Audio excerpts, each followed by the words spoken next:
হাইলাকান্দিতে হাফিজ রশিদ পা রাখতে কংগ্রেসীদের মধ্যে হাতাহাতি। রশিদ আহমেদের সামনে কালীনগরের কংগ্রেসীদের মারপিটে কংগ্রেসীরা। পরিস্থিতি নিয়ন্ত্রণে আমিনুল হক লস্কর, হাইলাকান্দি কংগ্রেসের সভাপতি শামসুদ্দিন বলদস্কর, বিধায়ক খলিল উদ্দিন মজুমদাররা। নমস্কার, আপনারা দেখছেন নববার্তা টুডের সঙ্গে আছি আমি সুস্মিতা। বন্যার সময় গুয়াহাটি ছিলেন প্রার্থী হাফিজ রশিদ। ফোন করে খবর নিয়েছিলেন বান আক্রান্তদের, কিন্তু বিরোধী প্রার্থীরা অসহায় জনতার পাশে থেকে সাহায্যের হাত বাড়াচ্ছিলেন। তখন হাফিজ সাহেব গুয়াহাটিতে। শেষ পর্যন্ত সামাজিক মাধ্যমে হাফিজের তীব্র সমালোচনা শুরু হলে বাধ্য হয়ে গতকাল উপত্যকায় উড়ে আসেন হাফিজ রশিদ।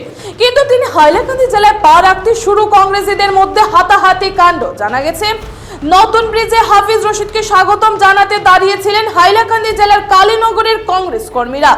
তখনই কোনো ছোট্ট এক কথাকে কেন্দ্র করে হাফিজ রশিদের সামনে শহরে কংগ্রেসীরা গ্রামের কংগ্রেসীদের গায়ে হাত দেন। শুরু হয় তর্কাতর্কি ও মৃদু হাতাহাতির ঘটনা। কালীনগরে জলে ডুবে মৃত্যু হওয়া শিশুর বাড়িতে যাওয়ার সময় কালীনগর বাইপাস সংলগ্ন একটি গ্রিলের দোকানের সামনে হাইলাকান্দি কংগ্রেস ও কালীনগর কংগ্রেস কর্মীদের মারপিট সংঘটিত হয়।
রাহাতুল আক্তার বড় ভূঁইয়ার রিপোর্ট, নববার্তা টুডে।